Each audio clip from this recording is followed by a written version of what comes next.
Hello. तो हम आज शुरू करते हैं अपनी तीसरी क्लास लाइब्रेरी साइंस की। इसमें हम आपको पढ़ाएंगे ऑर्गेनाइजेशन ऑफ लाइब्रेरी रिसोर्सेज। ठीक है, इसमें यूनिट 1 में सबसे पहले आपको पढ़ाऊंगा लाइब्रेरी क्लासिफिकेशन। ठीक है, सबसे पहली चीज़ लाइब्रेरी क्लासिफिकेशन होता क्या है, किसी भी चीज़ को बांट देना।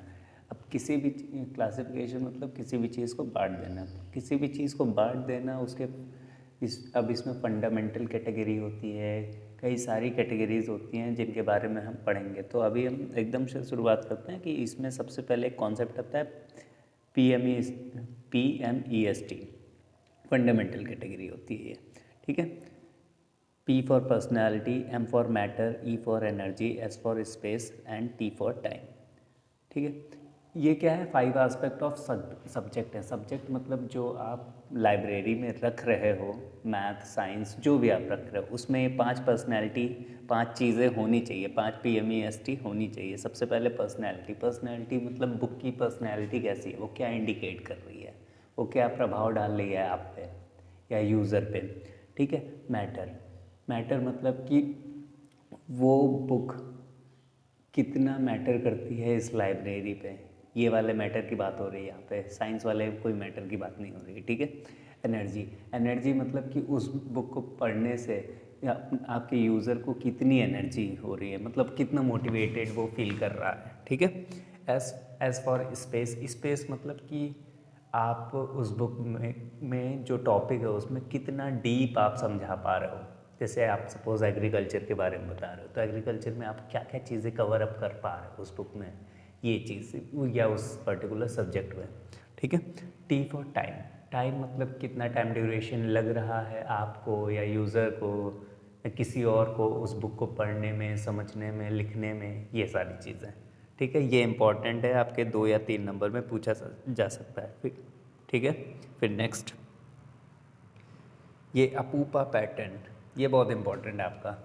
2-3 नंबर में 110% आपका पूछा जाएगा। अपूपा पैटर्न होता क्या है, alien, numeral, alien, numeral, umbral, numeral और एलियन।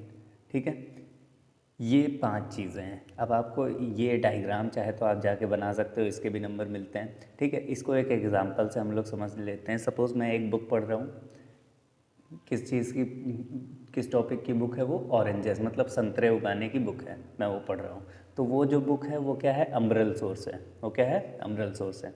फिर अगर मैं किस बुक को पढ़ रहा था, जैसे मैं ऑरेंजेस उगाऊंगा, फिर मैंने एक नेक्स्ट बुक पढ़ी कि मतलब उन्हीं ऑरेंजेस को जो मैं उगा रहा हूँ उनकी पैकेजिंग और लेबलिंग कैसे करेंगे। देखिए टॉपिक सेम नहीं है, मतलब एग्जैक्ट सेम नहीं है, बट उससे रिलेटेड है।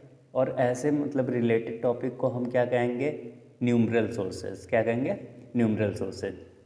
ठीक है, फिर books about setting up industry and bottling. अब सपोज ऑरेंज मैंने पहले उगाए, फिर मैंने क्या किया, उनको पैकेज ट्रांसपोर्ट करने की बुक पढ़ी।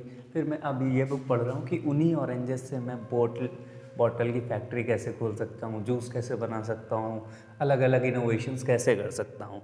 तो उसको हम क्या कहेंगे, एलियन। उस बुक को हम क्या कहेंगे, एलियन या अनरिलेटेड सोर्सेज। ठीक है, ये इंपॉर्टेंट है, अच्छे से पढ़ लीजिएगा इसको। फिर आते हैं टेक्निकल प्रोसेसिंग पे। ठीक है, टेक्निकल प्रोसेसिंग क्या होती है कि भाई सबसे पहली चीज़, टेक्निकल प्रोसेसिंग आपका टेक्निकल स्टाफ करता है। टेक्निकल प्रोसेसिंग कौन करता है, आपका टेक्निकल स्टाफ करता है। इसमें वो करता क्या है, सबसे पहले एसेसनिंग करता है। एसेसनिंग हमने अभी पिछली क्लास में पढ़ी थी कि किसी भी बुक का या लाइब्रेरी में जो भी हमारा सोर्स ऑफ इंफॉर्मेशन है उसका क्या, मेंटेनेंस ऑफ रिकॉर्ड करना। ठीक है, फिर क्लासिफिकेशन ऑफ डॉक्यूमेंट, जितने भी डॉक्यूमेंट हैं उनको आप अपने हिसाब से क्लासीफाई मतलब बांट दो अलग अलग डिपार्टमेंट में, जिसमें भी आपको बांटना है। Assigning call number. Call number अभी मैंने बताया कि हर एक बुक में कई सारे नंबर अलॉट किए जाते हैं, जिससे उस बुक को क्या करते हैं, हम लाइब्रेरी में आइडेंटिफाई करते हैं। अभी मैं कॉल नंबर के बारे में आगे आपको थोड़ा सा डिटेल में बताऊंगा, जिससे आपको ज़्यादा अच्छे से समझ में आएगा। ठीक है, फिर कैटलॉगिंग। कैटलॉगिंग क्या होती है कि भाई जो भी बुक है उसके पीछे एक एक पोस्ट कार्ड टाइप का आपको लगा रहता है, उसमें सारी डिटेल्स लिखी रहती हैं, बिब्लियोग्राफीज लिखी रहती हैं कि इस बुक में इंफॉर्मेशन कहाँ से आ रही है, ये सारी चीज़ें जिसमें लिखी रहती है उसे हम कहते हैं कैटलॉगिंग। ठीक है। फिजिकल प्रोसेसिंग मतलब आप खुद जाके देख रहे हो, उसमें क्या करोगे आप, इंस्पेक्शन करोगे, चेकिंग करोगे, stamping, property mark, stamp, library की बुक पे आपने कभी भी देखा होगा स्टैम्प लगा होता है, वो आप चेक करोगे। लेबलिंग फॉर सर्कुलेशन मतलब किसको इशू हुई है, कब इशू हुई है, ये सारी चीज़ें लेबल हुई हैं या नहीं, ये आप चेक करोगे। ड्यू डेट स्लिप्स मतलब सपोज़ 15 फरवरी को बुक आ जानी थी, मतलब जो ले गया था वो वापस कर देना था, बट उसने वापस अभी तक किया है या नहीं किया है। प्लास्टिक कवर्स जो हैं वो साफ़ हैं या नहीं है, जैसे थे वैसे नहीं हैं, लैमिनेट है कि नहीं है, केसेस ऐसे हैं कि अभी ख़राब नहीं हुए हैं, ये सारी चीज़ें आप इसमें किसमें फिज़िकल प्रोसेसिंग में करोगे। ठीक है। फिर नेक्स्ट रिकॉर्ड मेंटेनेंस में अभी मैंने बताया कि एसेशनिंग हम करते हैं। एसेशनिंग ये देखिए, ये आपको पिक्चर दिख रही होगी, ऐसे ही एक टाइप का क्या रजिस्टर हम क्रिएट करते हैं। ठीक है। उसी को हम क्या कहते हैं, एसेशनिंग कहते हैं। ठीक है। तो ठीक है, आपको एसेशनिंग समझ में आई। रिकॉर्ड मेंटेनेंस में सबसे पहले हम एसेशनिंग ही करते हैं।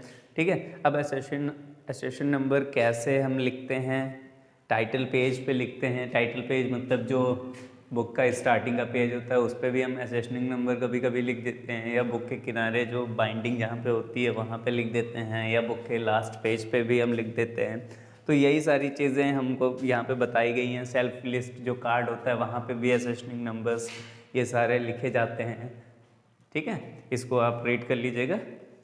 फिर नेक्स्ट क्लासिफिकेशन ऑफ डॉक्यूमेंट मतलब जो भी डॉक्यूमेंट्स मैंने बताया ना कि भाई हर बुक के लिए अलग अलग चीज़ अलॉट होती है जो एज अ डॉक्यूमेंट फॉर्म में लाइब्रेरी को रखनी पड़ती है ताकि वो अलग अलग जगह के क्या आइडेंटिफाई कर पाएँ।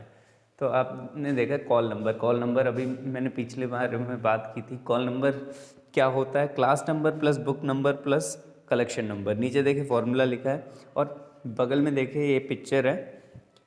ऐसे ही जो 3 नंबर होते हैं, देखिए सबसे ऊपर जो लिखा हुआ नंबर 332.041 ये हमारा क्या है, क्लास नंबर है। उसके नीचे जो लिखा है P635C ये हमारा क्या है, बुक नंबर है। एसेशन नंबर देखिए 152 254 एसेशन नंबर। ये सारे नंबर्स हम निकालते हैं, ये एक कोडिंग होती है। ठीक है, ये ऐसे ही नहीं कि खाली बैठे हैं और चलो बना देते कोई भी नंबर, ऐसा नहीं होता। ये हम निकालते हैं, ये एक रीजनिंग होती है। ठीक है, तो वो मैं आपको डिटेल में तो नहीं बता सकता यहाँ पे क्योंकि वो टाइम टेकिंग वीडियो है। अगर आपको सीखनी है तो आप बताइएगा, मैं बना दूंगा उस पर भी। ठीक है। नेक्स्ट कैटलॉगिंग किसे कहते हैं, मैंने अभी आपको बताया था। कैटलॉगिंग मतलब पीछे जो भी एक कार्ड लगा होता है उस पर सारी इन्फॉर्मेशन लिखी होना, उसको कैटलॉगिंग कहते हैं। बुक्स में कहाँ से इन्फॉर्मेशन आई, जो बिब्लियोग्राफीज लिखी होना, उसको हम कैटलॉगिंग करते हैं। कैटलॉगिंग मतलब बस सिंपल सी बात ये होती है कि कोई भी इन्फॉर्मेशन को एकदम दिखाना कि भाई वो कहाँ से आई, क्यों आई, कैसे आई, ये सारी चीज़ें। ठीक है, ये नीचे कैटलॉगिंग कैसे होती है इसको एक बार आप देख लीजिएगा। फिर फिज़िकल प्रोसेसिंग में हमने अभी पढ़ा था इंस्पेक्शन में हम गए, देखा हाँ भाई सारी चीज़ें नॉर्मल हैं, रिकॉर्ड्स अच्छे से मेंटेन किए हुए हैं, कोई भी ड्यू डेट नहीं है, अगर है भी तो उसकी पे स्लिप्स हैं हमारे पास, सारी चीज़ें हैं। ठीक है। स्टैंपिंग के लिए ये जिसमें देखिए पिक्चर में लाइब्रेरी मैनुअल लगा है, ऐसे होता है स्टैम्प। आपने देखा होगा, नहीं देखा है तो ये देख लीजिए, ऐसा होता है लाइब्रेरी का स्टैम्प। और लेबलिंग में हम बात कर रहे हैं, ये जो दूसरी पिक्चर है देखिए बगल में उसकी government of India planning commission library जो लिखा है। लेबलिंग में वही class number, book number, accession number, ये सारे नंबर्स जो लिखे जाते हैं इसी को हम कहते हैं लेबलिंग। ओके, तो ये हमारी तीसरा और चौथा चैप्टर भी ख़त्म हो गया। अब हमारे जो भी 2-3 चैप्टर बचे हैं उनकी भी मैं वीडियो आजकल नहीं डालूँगा, आपके पेपर से पहले ही। मेन ये मैं CBSE के पेपर के लिए डाल रहा हूँ, तो प्लीज़ पढ़ लीजिएगा, अच्छे से पढ़िएगा। और जो मैं डाल रहा हूँ उसे तो अच्छे से पढ़िएगा, बाकी जो है वो भी आप पढ़ लीजिएगा बुक से। ठीक है, और ऑनलाइन NCERT की बुक आपको मिल जाएगी, उसे PDF से डाउनलोड कर लीजिएगा, वो आपकी काफ़ी हेल्पफुल रहेगी। ठीक है। और नहीं मिलती है तो आप बताइएगा, मैं आपको लिंक दे दूँगा। Okay, thank you.